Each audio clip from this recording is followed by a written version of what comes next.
Attention all Americans, we are anonymous. In early December of 2012, a crazy person in Connecticut went to a school and killed 20 school children and a number of adults. The attack in a theater in Colorado was the act of a crazy person. There are always some crazy people, and there are already laws in place making it illegal for them to obtain or to use them. It is illegal to take a firearm into a school or a theater. It is illegal to kill people, yet these laws did not stop these events because criminals do not obey the law. Only law-abiding citizens obey the law, and the law-abiding citizens are not the problem. Connecticut is the fourth highest gun control state in the country, and it's very hard to get a gun. Chicago and New York have the highest crime rates, and each has had total gun bans for years, yet gun violence increased.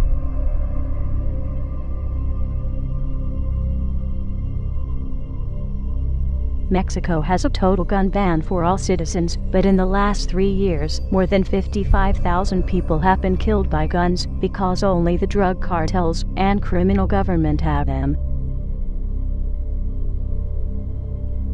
Throughout history, authoritarian governments have used gun violence as an excuse to take people's firearms and control their population. This is exactly what Adolf Hitler did to disarm the German people, and look at the atrocities his administration did. Obama has been working hard to try and ban all semi-automatic weapons and shotguns, while at the same time increasing the weapons and firepower that police and government agencies have.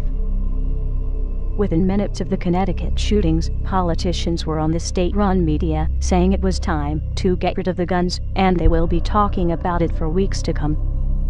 The Obama administration and his government-funded media have been promoting this idea for months. Every time there is a shooting performed by a crazy person, the media talks about it non-stop for weeks or months.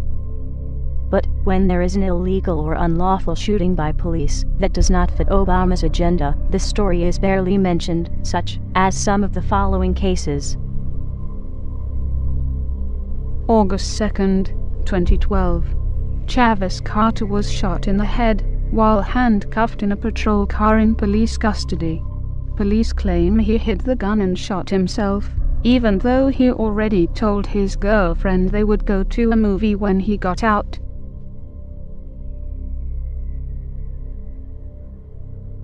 January 2009. Bart police officer Johannes Messel shoots and kills a handcuffed, restrained, unarmed man, while multiple other police officers are around.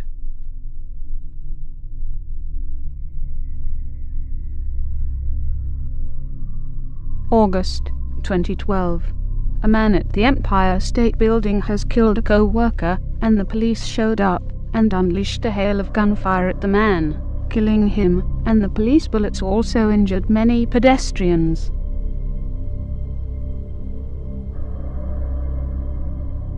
July 2012. Some protesters demand answers from police about why they shot a man in the back.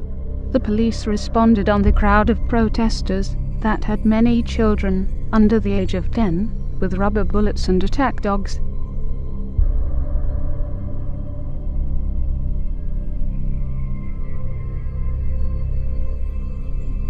These stories got barely a whimper out of the press, and certainly did not get the coverage of several weeks, even though they are just as newsworthy. In addition, are the other major violent crimes where firearms were not even used. August 2007, Connecticut. In a home invasion, a wife and 2 children were murdered. The wife and youngest daughter were also victims of sexual assault. Only the husband survived, and he was badly beaten.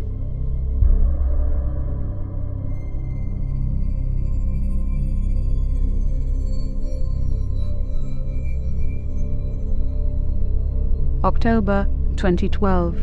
A mother and her 2 children were brutally murdered in California home. The suspect did not choose a firearm.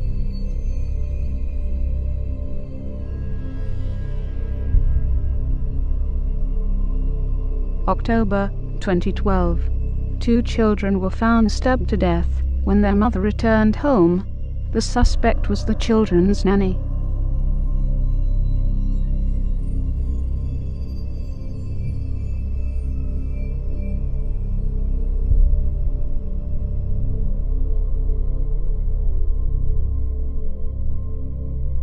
September 2012.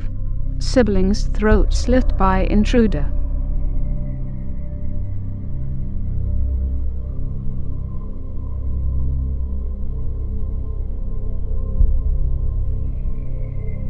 The press also hardly mentions the cases where guns were used by law-abiding citizens to save lives to avoid being raped or killed.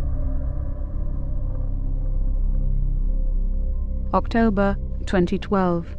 12-year-old Oklahoma girl shoots home intruder to protect herself after she tried to evade them.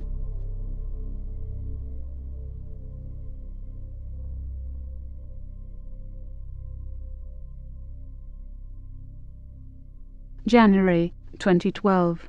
14-year-old boy kills intruder when a gang of 4 men break into his house, where he was alone with his 17-year-old sister.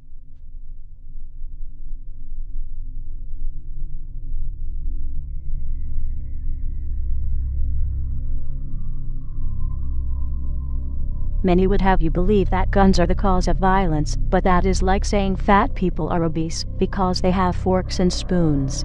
It is caused by the person that commits the acts, not the instrument they used. If guns were the cause of the violence, then the police would be committing more violence with guns and would need disarmed instead of being more heavily armed. And the military and National Guard should never be used to perform law enforcement duties. Other Anons and many other people, including Alex Jones and many others, have provided lots of evidence over the years to these facts. It has been known, predicted by many for several months, and in some cases years, that Mr. Obama's intentions are to confiscate all firearms, or at least as much as he can, to make it easier to usher in a fascist police state, to establish a one-world government, and under a one-world currency system. It was a tragedy in Connecticut, where the school children were murdered by a crazy person, and, as we have demonstrated in this video, there are countless cases where the press did not report on it as much, because it was not on a political agenda. How dare Mr. Obama soil their memories, and who they were, and are, by using this and other events for his own purpose. Guns have been used to save lives, and could have been used to save other people. Mr. Obama would have you believe that guns are the cause of these crimes that CNN, Fox, and the rest of mainstream media talk about so much, but it is hardly mentioned when the crimes are committed by authorities that are ever increasingly armed. Mr. Obama will tell you he needs to get guns out of the hands of criminals, but he will be taking them out of the hands of law-abiding citizens, while the criminals will still have them, and will have other means of inflicting harm. The law-abiding citizen will be helpless. Those that were saved by guns will become victims. And those that could have been saved by guns will have that history repeated, as others end up raped and murdered.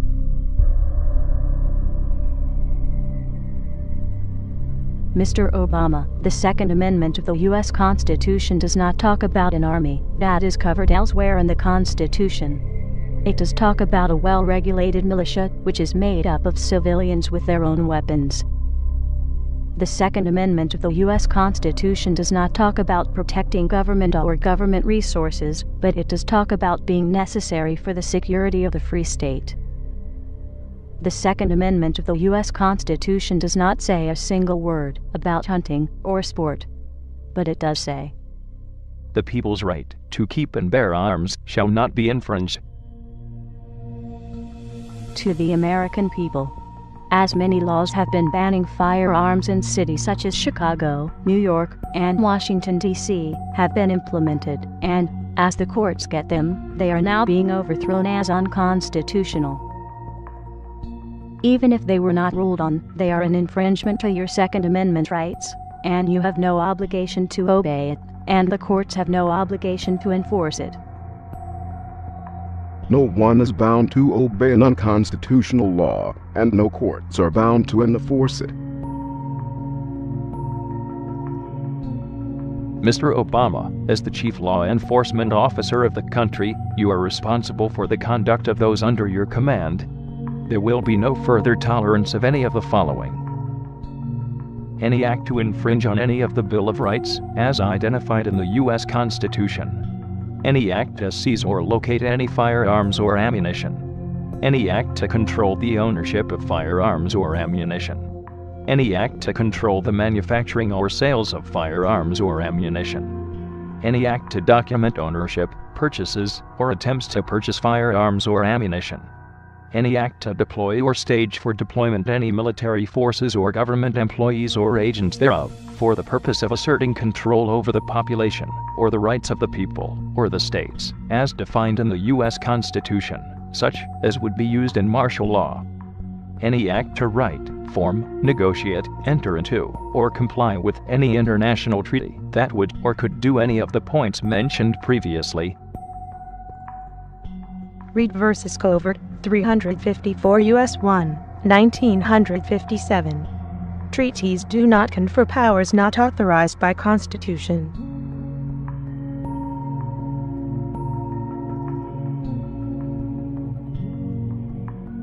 Any action taken by you to attempt to perform those acts, or similar acts, as interpreted by the American people, or any attempt by you to skirt your responsibility to the true office of the presidency, will be viewed by many people as your willful act of insurrection and treason against the American people, as those acts would be willful disregard of your oath of office. Any further attempt by you, your administration, law enforcement, or those under authority of the presidency to perform or assist in performance with any body attempting such acts will be viewed by many people as your willful act of insurrection and treason against the American people, as those acts would be willful disregard of your oath of office. Any further attempt by you, your administration, law enforcement, or those under authority of the presidency to do any of those acts mentioned, or anything similar, will be viewed by many people as your willful act of insurrection and treason against the American people, as those acts would be willful disregard of your oath of office. Upon such acts, it is the responsibility of the Vice President and Cabinet members to immediately exercise their authority under the 25th Amendment of the U.S. Constitution to remove you from office. Failure of such act may be viewed as an act of insurrection and treason by the Vice President and Cabinet members, as such failure would be willful disregard of each of their oath of office. Upon failure of the Vice President and Cabinet members to perform such duty of your removal, it then falls on Congress to immediately force your removal by legal means. Failure of any member of Congress to perform such duty, or to hinder it in any way, will be viewed by many people as an act of insurrection and treason against the American people, as such failure would be willful disregard of each person's oath of office. Upon failure of the Congress to perform such duty, it will be the responsibility upon the United States Supreme Court for failure to act in past or present to rectify said situation, and as such will be viewed by many people as an act of insurrection and treason against the American people, as such failure would be willful disregard of each Supreme Court justice's oath of office. Upon failure of all the aforementioned bodies to perform such duty, it will be the authority and duty of any and all members of the United States Armed Forces to remove the President, Vice President, Cabinet members, and members of Congress, and the U.S. Supreme Court justices from power by military force. Failure by all military members to perform such duties will constitute as an act of civil war against the American people by said authorities. This video has links to other sources. This is for news and education reasons, and so falls under fair use. But no doubt, some people will try and have it removed. Download it and re-upload it, or pass it along. Let the truth be known. We are anonymous. We do not forgive. We do not forget.